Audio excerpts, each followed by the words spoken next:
वंदे मातरम। आप लोग सीख रहे हैं हिंदी व्याकरण में शुद्ध वर्तनी। देखिए, शुद्ध वर्तनी में हमारा जो शब्द हैं उनका उच्चारण सही होना चाहिए और उनका लिखा जाना भी बिल्कुल सही रूप में ही होना चाहिए। तभी हमारी भाषा जो है वो शुद्ध कहलाएगी और वर्तनी शुद्ध होगी। अब वो चाहे वाक्य हों या शब्द हों, पहले शब्द सिखा दिए क्योंकि शब्द से ही वाक्य बनते हैं। अब हम सिखाएंगे आपको वाक्य में। देखिए, वाक्य में शुद्ध वर्तनी का होना बहुत ज़रूरी है वो भी।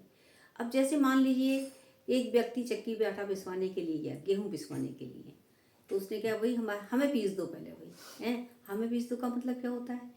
बात ही गलत है, बात ही गलत है, हम बोल ही गलत रहे हैं। तो जो ऐसे शब्द होते हैं उनका जो प्रयोग है वो हमें सही रूप से करना चाहिए, ठीक है। बल्कि कहना क्या चाहिए था, पहले हमारे गेहूँ पीस दो। यानी इतना शॉर्ट बोल जाएंगे कि शॉर्ट बोलने के चक्कर में जो सेंटेंस है वो बिल्कुल अर्थरहित हो जाएगा, उसका कोई मतलब ही नहीं रह जाता है और जो बेमतलब होता है। अब इतना प्रचलन में ये शब्द आ गए हैं कि लोग इन्हीं को सही शब्द समझने लगते हैं कि हाँ भाई यही सही है, चलो भाई जो ये कह रहा है वो भी सही है, जो हमने सुना वो भी सही है, ठीक है। लेकिन वास्तव में हमें शुद्ध वर्तनी का ही प्रयोग करना चाहिए। वाक्य में जो शब्द हैं हमारे आ रहे हैं उनको सही बोलना चाहिए और पूरा वाक्य इस तरीके से हमारा प्रभावित होता है। तो उसके लिए हमें ज़रूरी है कि हमारी वर्तनी शुद्ध हो। चलिए, आज हम सिखाएंगे आपको शुद्ध वर्तनी में, यानी कि आपके जो वाक्य हैं, वाक्यों में कहाँ कहाँ मिस्टेक करते हैं, किस किस तरीके की मिस्टेक होती है। 8 प्रकार की गलतियाँ जो हमने निकाली हैं वो होती हैं। अब देखिए, आप पहला सेंटेंस हमने लिया है। अब देखिए, सब अलग अलग ढंग से लिए हैं हमने। पहले लिखा है, देखिए क्या करना है हमें, जो लिंग और वचन संबंधी जो अशुद्धियों का शोधन करना है। सबसे पहले लिंग वचन संबंधी। देखिए, लिंग का भी गलती कर जाते हैं। देखिए मतलब लिंग क्या है, स्त्रीलिंग और पुल्लिंग में गलती कर जाते हैं, ठीक है। और वचन में क्या, एक वचन बहुवचन में गलती कर जाते हैं। तो क्या है, वो गलती हमारी ना हो, उनको हम शुद्ध लिखना सीखें, उनका शोधन होना चाहिए जिससे हमारी वर्तनी शुद्ध हो। तो पहला सेंटेंस हमने लिया है, महाभारत सीरियल कई महीना तक चला, ठीक है। अब देखिए, कहीं कहीं कहीं प्रांत में इस तरीके की भाषाएं बोली जाती है, जैसे कई महीना तक चला, कि ये ऐसा हुआ। तो जो सही वर्तनी है वो क्या है, हमारी सही बोलना चाहिए। सही वर्तनी में क्या है, महाभारत सीरियल कई महीनों तक चला, ये तो गलत है, कई महीना चला, ठीक है। नहीं, महीना नहीं बल्कि ये तो गलत है आपका। सही क्या है, कई महीनों तक चला। अगला सेंटेंस, यह कवित्री विद्वान है, ठीक है। अब विद्वान जो है किसके लिए आता है, पुल्लिंग में आता है। यह लिंग की गलती है, पुल्लिंग में आता है। तो पुल्लिंग में क्या आएगा, विद्वान, और स्त्रीलिंग क्या आएगा, विदुषी। तो जो हम स्त्रीलिंग पुल्लिंग सीखते हैं, बच्चों को सिखाते हैं, उनकी ज़रूरत हमें शुद्ध वर्तनी के लिए होती है। तो हमें शुद्ध ही लिखना चाहिए। यह कवित्री विद्वान नहीं है, क्या है, गलती गलत है, विदुषी है। यह कवित्री विदुषी है। तो यहाँ गलती क्या है, विद्वान की गलती है। और यह कवि विद्वान है तो सही होता अपने आप ही। जब हम एक तरफ कवित्री बोल रहे हैं, ठीक है, स्त्रीलिंग बोल रहे हैं, और जो हम उसका विशेषण यूज कर रहे हैं उसके बारे में बता रहे हैं, वो क्या बता रहे हैं, हम कैसा बता रहे हैं, हम वो उसके में पुल्लिंग का प्रयोग कर रहे हैं, तो क्या होगा, गलत होगा। मैं आपका दर्शन करने आया हूँ, ठीक है। अब मैं आपका दर्शन करने आया हूँ, यहाँ गलती कहाँ है, मैं आपका दर्शन करने आया हूँ, सेंटेंस गलत है। क्या होना चाहिए, मैं आपके दर्शन करने आया हूँ, ये सेंटेंस हमारा सही है। आगे क्या है, कारक संबंधी, हमने इसके भी वाक्य सिखा दिया आपको। अब कारक संबंधी जो अशुद्धियाँ होती हैं उनको कैसे दूर कर सकते हैं आप, ठीक है, उनको कहाँ कहाँ कैसे आती हैं, तो हमने सबके एग्जाम्पल लिए हैं। अब आपको सिखा रहे हैं कारक संबंधी, ठीक है। कारक जो होते हैं, कारक से आप सभी जानते हुए, कारक के चिन्ह हमने सिखा रखे हैं आपको, करता नहीं, कम को, कर्ण से, ठीक है। ये सारे हमने आपको कारक पूरे सिखाए हुए हैं।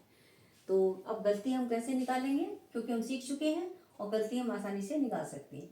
मैंने भी पीना है, मैंने नहीं, मैंने ना कर किया है मुझे, यानी मुझको, मुझको भी पीना है, मुझे भी पीना है।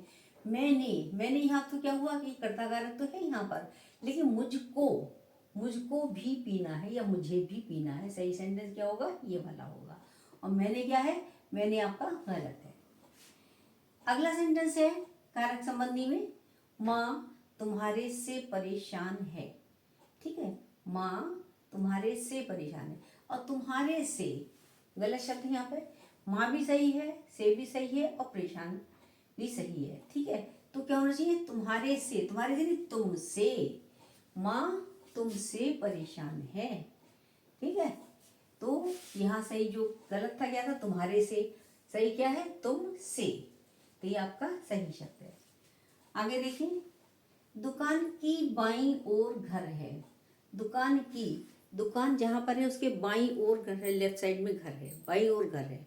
तो हमें दुकान की बाईं ओर, की का की यहाँ लिकार की व्यक्ति, यहाँ पे षष्ठी व्यक्ति है, तो षष्ठी व्यक्ति में है तो यहाँ भी षष्ठी है, लेकिन षष्ठी व्यक्ति में क्या आना चाहिए, के। का की के षष्ठी व्यक्ति होती है, संबंध कारक होता है, संबंध कारक षष्ठी व्यक्ति के चिन्ह क्या है, का की के।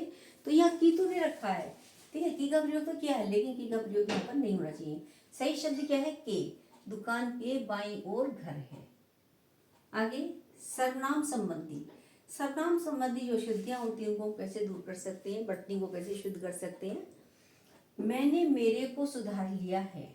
ठीक है, मेरे को नहीं आना चाहिए। ठीक है, तो मेरे को के स्थान पे क्या होगा, मैंने अपने आप को, मेरे को नहीं अपने आप को, सही क्या है, अपने आप को सुधार लिया है। सुधार लिया भी सही है, मैंने भी सही है, गलती क्या की, यहाँ कारक का चिन्ह की, यहाँ मेरे को यानी अपने आप को। ठीक है, मैंने मेरे को सुधार लिया नहीं, मैंने अपने आप को सुधार लिया है। यहाँ पे सर्वनाम संबंधी है। ठीक है, सर्वनाम यह है मेरा, मेरा यहाँ पर सर्वनाम है। और आगे है, वह तुम और हम खेलेंगे। वह तुम और हम खेलेंगे, यहाँ पर क्या है, गलती क्या है हमारी आपकी। अब यह जो सर्वनाम का प्रयोग किया वो हमने गलत किया हुआ है। कैसे किया हुआ है, कहाँ पर कौन सा सर्वनाम शब्द आना है उसको हमें देखना है। हम तुम और वह खेलेंगे, हम तुम और वह, और हमने यहाँ क्या लिखा था, वह तुम और हम, गलत है। ठीक है, तो हमारा सही ये शब्द होना चाहिए, हम तुम और वह खेलेंगे। अब है आपकी विशेषण संबंधी।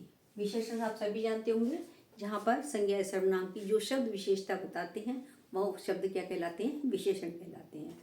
ठीक है, संज्ञा की या सर्वनाम की, इंग्लिश में नाउन की या प्रोनाउन की, तो जो क्वालिफाई करते हैं उनको हम एडजेक्टिव कहते हैं, और हिंदी में संज्ञा सर्वनाम की जो विशेषता बताते हैं उनको हम विशेषण कहते हैं। जैसे हमारा वाला घर सबसे अच्छा है। ठीक है, हमारा वाला, हमारा बाला, बाला नहीं, बाला शब्द यहाँ पर गलत है। हमारा घर सबसे अच्छा है, सही शब्द क्या है, घर। हमारा घर सबसे अच्छा है। अब क्या है, मीठा संगीत आनंद देता है। मीठा, मीठा क्या है, विशेषण है, लेकिन जिसका हम प्रयोग कर रहे हैं वो गलत है। देखिए मीठा क्या कहता है, अगर हमें स्वाद में कोई चीज़ मीठी लगे तो उसके लिए मीठा शब्द का प्रयोग कर सकते हैं। ठीक है, जो हमें जिस चीज़ का हम टेस्ट बता रहे हैं, स्वाद बता रहे हैं, तो वहाँ पर मीठा शब्द का प्रयोग होगा। लेकिन जिसको हम सुन रहे हैं, महसूस कर रहे हैं, सुन रहे हैं, उसके लिए क्या आएगा यहाँ पर, मीठा शब्द ना के यहाँ आएगा मधुर। मीठा संगीत आनंद देता है, यानी मधुर संगीत आनंद देता है, यह सही शब्द क्या है, मधुर। मीठा शब्द क्या है यहाँ पर, गलत। चलिए आगे के और शब्द देखें, बाकी वाक्यों में देखना शुरू कीजिए। आगे देखिए, क्रिया और क्रिया विशेषण संबंधी अशुद्धियां। देखिए पहले तो हमें जानना जरूरी, क्रिया क्या होती है। ठीक है, क्रिया हमारी जो हिंदी का सेंटेंस होता है उसमें सबसे लास्ट में लगती है। ठीक है, यानी जिन शब्दों से किसी काम का करना या होना पाया जाए उन्हें क्रिया कहते हैं। और क्रिया विशेषण क्या होता है, जो क्रिया की भी विशेषता बताए। ठीक है, दोनों में देखिए एडजेक्टिव और एडवर्ब में थोड़ा सा अंतर है, वही विशेषण और क्रिया विशेषण में अंतर है, तो उसको आप समझ सकते हैं। देखिए जो शब्द क्रिया की विशेषता होता है, ठीक है, काम किस ढंग से हो रहा है, काम किस प्रकार हो रहा है, अच्छा हो रहा है, बुरा हो रहा है, धीरे हो रहा है, जल्दी हो रहा है, तो वो हुई क्रिया विशेषण। और खाली कार्य हो रहा है, मैं पत्र लिख रहा हूँ, तो पत्र लिख रहा हूँ क्या हुआ, सिंपल क्रिया हो गई। ठीक है, मैं पत्र जल्दी जल्दी लिख रहा हूँ, मैं पत्र धीरे धीरे लिख रहा हूँ, या मैं पत्र धीरे धीरे पढ़ रहा हूँ, तो धीरे धीरे शब्द क्या हो यहाँ पे, क्रिया की विशेषता। ठीक है, जो लिखने की विशेषता है, पढ़ने की विशेषता, जो भी कुछ कार्य हम कर रहे हैं, जो हमारे कार्य की विशेषता हो यानी क्रिया की विशेषता हो, वो क्रिया विशेषण कहलाते हैं। ठीक है, आगे देखें। अब हमने सेंटेंस किया है यहाँ पर, भिखारी को थोड़ा चावल दे दो। ठीक है, अब क्या है यहाँ पे, थोड़ा, थोड़ा क्या है, थोड़ा, थोड़ा शब्द यहाँ पर और चावल क्या है हमारे, चावल देखिए एक चावल का दाना तो होगा नहीं, बहुत सारे चावल होंगे उसमें, अनका उसको कोई काउंट नहीं कर सकते आप। तो क्या होगा, उसके लिए हम शब्द का क्या करेंगे, थोड़े चावल दे दो, यानी भिखारी को थोड़े चावल दे दो। ये सही शब्द क्या हमारा, थोड़े, थोड़ा ना हो करके थोड़े है। ठीक है, आगे देखिए दूसरा सेंटेंस हम लिया है, दीवार पर नहीं लिखो, दीवार पर नहीं लिखो या दीवार पर नहीं थूको, तो वो भी शब्द गलत हो जाएगा।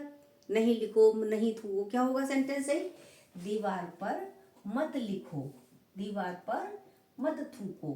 ठीक, अगला सेंटेंस है, मेरे लिए यह संभव नहीं हो सकता है। ठीक है, अब ये सेंटेंस हमने जो बोल रहे हैं यहाँ पर पूरा गलत है। कैसे गलत है, क्या गलती है इसमें, मेरे लिए यह कार्य संभव नहीं है, संभव नहीं हो सका, संभव नहीं है, ये कार्य मेरे लिए इम्पॉसिबल है, यानी संभव ही नहीं है। तो क्या लिखेंगे, संभव नहीं है या संभव नहीं हो सकता। यहाँ पर ये क्या है, सकता शब्द बिल्कुल गलत है यहाँ पर। ठीक है, उसके बदले में क्या लिखा, ठीक, संभव नहीं है। मिठाई हाथों हाथ बिक गया, ये हमने सेंटेंस लिया है, इससे संबंधित है, मिठाई हाथों हाथ बिक गया। ठीक है, बिक गया, बिक गया नहीं, मिठाई क्या है, स्त्रीलिंग में आएगा, तो मिठाई हाथों हाथ बिक गई। ठीक है, तो गलत क्या है यहाँ पर, बिक गया गलत है और बिक गई क्या है, सही है हमारा। ठीक है, तो इस तरीके के सेंटेंस हैं। ठीक है, बोलते हैं कुछ लोग इस तरीके की भाषा, हमारे एक प्रांत में बोली भी जाती है, प्रांत का नाम तो मैं आपको नहीं बताऊंगी। ठीक है, आप खुद ही समझ सकते हो। तो वहाँ पर इस तरीके की बातें, मतलब शब्द जो है प्रयोग किए जाते हैं, बोले जाते हैं। तो वो ना बोल करके हमारा सही क्या है, वो सही वर्तनी में क्या आएगा, बिक गई, मिठाई हाथों हाथ बिक गई। अब चलिए इसके बाद हमने लिया है श्रुति सम भिन्नार्थक अर्थ। ठीक है, और जो होते हैं श्रुति सम, देखने में सुनने में समान, देखने में लगभग एकदम जल्दी से देखें तो समान लगे, और सुने तब भी हम समान लगे। ठीक है, पढ़ने सुनने जो हमें समान लग रहे, एक से लग रहे देखने में, लेकिन वास्तव में क्या होता है, उन दोनों ही शब्दों का अर्थ अलग अलग होता है। ठीक है, जब हम प्रयोग करते हैं सेंटेंस में तब हमें दोनों में अंतर पता चलता है, हाँ भी दोनों में बहुत अंतर है। ठीक है, जैसे प्रसाद भोग हो गया और प्रसाद क्या हुआ, महल हो गया। ठीक, अब दिन, दिन क्या है, दिन का समय, और दीन गरीब, तो दोनों में अंतर है। दोनों क्या है, मात्रा से ही अंतर हो गया। श्रुति सम यानी सुनने में एक जैसे लगे या लिखने में एक जैसे लगे, या हमें लगा भी दोनों एक ही है, नहीं, एक नहीं हुए, अलग अलग होते हैं। तो श्रुति सम भिन्नार्थक शब्दों में संबंधी जो अशुद्धियां हैं उनको हम बताने यहाँ पर जा रहे हैं आपको। सीता बात बहुत करती है, सीता सरिता जो भी हो, सरिता बात बहुत करती है। अब देखिए बात, ये जो बात शब्द है, ये बात यहाँ पर गलत है। बात कैसे होता है, बात जो बोल रहे हैं, जो कह रहे हैं, वो बात ये वाला शब्द है। सुनने देखने में समान लग रहा है, लेकिन यहाँ पर क्या सही है, ये सही है, ये वाला सही है, बात बहुत करती है, सीता बात बहुत करती है। अब बच्चे सोचेंगे अरे ये भी सही है, ये भी सही है, नहीं, सही हमारा कौन सा है, ये सही है, सरिता बात बहुत करती है।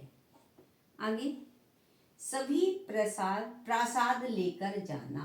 अब प्रासाद क्या हो, सभी प्रासाद, प्रसाद माने तो महल होता है, ये गलत है। ठीक है, महल को थोड़ी लेके जाना है, क्या लेके जाना, प्रसाद, प्रसाद यानी भोग। ठीक है, जो भी हम अनुष्ठान करते हैं उसके बाद प्रसाद का भोग लगता है, प्रसाद दिया जाता है, पटा जाता है, खाने के लिए दिया जाता है, तो होता है प्रसाद, प्रसाद नहीं प्रसाद। तो अब बोलते हैं प्रसाद लेके जाना, प्रसाद लेके जाना, दोनों ही शब्द गलत है। सभी प्रसाद लेके जाना गलत, और इसके बदले सही क्या होगा, सभी प्रसाद लेकर जाना। आगे, लोमड़ी की नियत ठीक नहीं है, नियत। ठीक है, और क्या है, नियत क्या है, नियत माने निश्चित, मैं एक निश्चित समय पे गया, ये लोमड़ी निश्चित समय पे आई, लेकिन जब यहाँ पे नियत दे रखा है, मात्रा गलत है। श्रुति सम, देख सुनने में समान लग रहा है, लेकिन सही शब्द क्या है, नियत। नियत माने उसकी नियत, उसकी इच्छा, जो वो चाहती है, उसकी चाहना।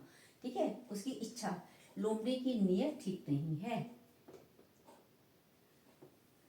आगे, ये नियत गलत है, सही नियत कौन सा, ये वाला। तो वर्तनी आपकी शुद्ध हो गई, बाकी शुद्ध हो गया, मेरा सामान लाओ। ठीक है, भाई मेरा सामान कहाँ रखा है, मेरा सामान लेकर आओ, सामान शब्द नहीं, सामान। ठीक है, मेरा सामान लाओ, ये सामान क्या है, गलत है। इस सामान मीन्स क्या होता है, सामान माने बराबर होता है। ठीक है, एक समान है, बराबर है, एक समान है, एक जैसा है, एक बिल्कुल एक समान है, जो तुलना की जा रही है वहाँ पर, वहाँ के समान और सामान वस्तु आदि संबंधित आएगा। ठीक है, मेरा सामान लाओ। आगे बाकी सेंटेंस और देखते जाइए, आज ही हम आपको कंप्लीट कराएंगे पूरा बिल्कुल। देखें आगे की सेंटेंस देखें।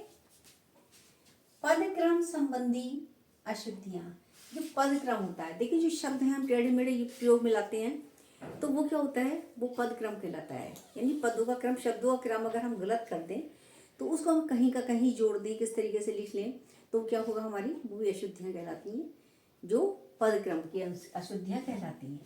अब पदक्रम यहाँ पर क्या है, हनुमान जी पक्के राम भक्त थे। ठीक है, हनुमान जी, ठीक है, पक्के राम भक्त थे। अब यहाँ क्या पदक्रम क्या गलत है, यहाँ पर हनुमान जी पक्के राम भक्त थे। ठीक है, पक्के राम के भक्त थे, तो यहाँ पर के भी आना चाहिए। ठीक है, हनुमान जी पक्के राम भक्त थे, यानी कि शरीर क्या शुद्धि क्या होगा सेंटेंस हमारा, हनुमान जी पक्के राम के भक्त थे। आगे, सीमा को काटकर सेब खिलाओ। अब पदक्रम क्या गलत है यहाँ पर जो पदक्रम है क्या गलत है, सीमा को सेब काटकर खिलाओ, यानी सेब पहले आएगा, जो ये पद है ये पहले आएगा, तो हमारा सेंटेंस सही हो जाएगा, सीमा को सेब काटकर खिलाओ। आगे अब देखिए, ये पदक्रम क्या होता है, जब हम कविता लिखते हैं, कविता पढ़ते हैं, तो वहां पर पदक्रम बिल्कुल ही अलग होता है, जो बिल्कुल अलग ही ढंग से प्रयोग किया जाता है। ठीक है, जैसे मैं खा रहा खीर था, तो क्या आना चाहिए यहाँ पे, मैं खीर खा रहा था, मैं खीर खा रहा था। पदक्रम में यहाँ क्या गलती है, मैं खा रहा खीर था, मैं खीर यहाँ आएगा, खा फिर आएगा, फिर रहा आएगा, फिर था आएगा। ये जो पदक्रम है वो इस तरीके से सही होगा। ठीक है, तो कविता में, गीत में तो इस तरीके के वाक्य आपके देखने को मिलते हैं। तो देखिए वो क्यों लिखे जाते हैं, क्योंकि वो उसमें लयात्मकता चाहिए हमें। जो हमारा संगीत होता है, जो हम कविता सुनते हैं, गीत सुनते हैं, तो क्या होता है, अंतिम जो पद होता है वो मिलता जो बिल्कुल हुआ होना चाहिए। ठीक है, चाहे वो चौपाइया हो, चाहे वो कोई छंद होता है या फिर कविता होती है, तो उन सब में क्या होता है, या फिर हमारा कोई भी आपका छंद हो, किसी छंद के इतने सारे रूप हैं, उनमें से कोई सा भी हो, तो उसमें आपकी लयात्मकता के लिए वही शब्द कहें, भले ही आपको पदों को इधर से उधर करना हो जाए, तो पद इधर से उधर होंगे तो क्या होगा हमारा जो, लेकिन ये शब्द जो है ये चीज़ गद्य में नहीं होती है। जब हम रोज लिख रहे होते हैं, गद्य कर रहे होते हैं, तो गद्य में हमारा सीधा ही सेंटेंस लिखा जाएगा। जो पद क्रम की पढ़ना वो अशुद्धियाँ कहलाएंगी। ठीक है, और उन्हें हमें शोधन करना पड़ेगा।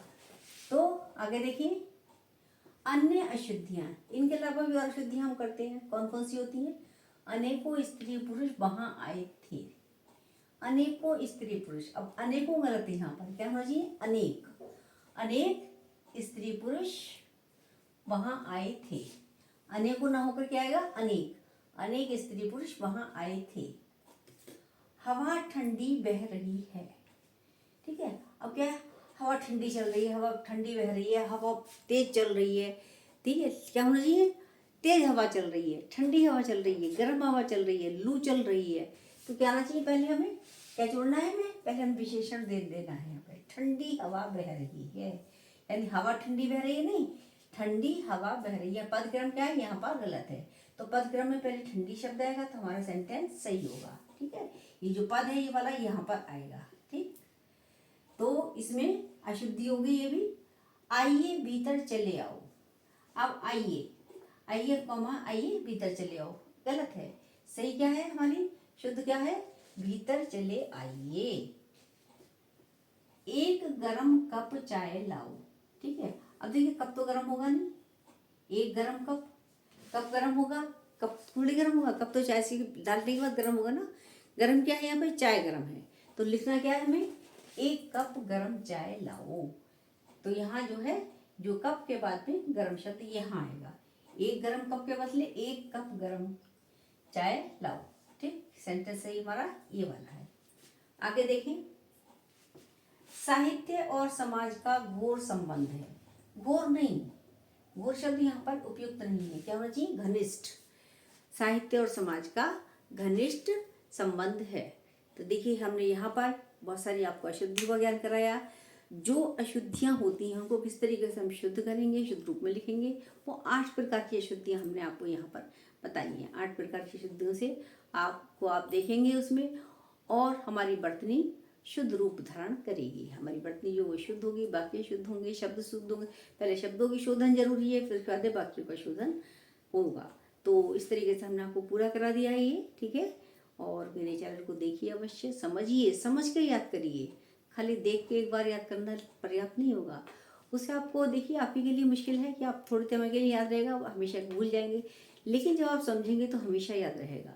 और मेरे चैनल को देखिए, कमेंट्स कीजिए और साथ साथ सब्सक्राइब कीजिए। नमस्कार, धन्यवाद, और अगली वीडियो का इंतजार कीजिए।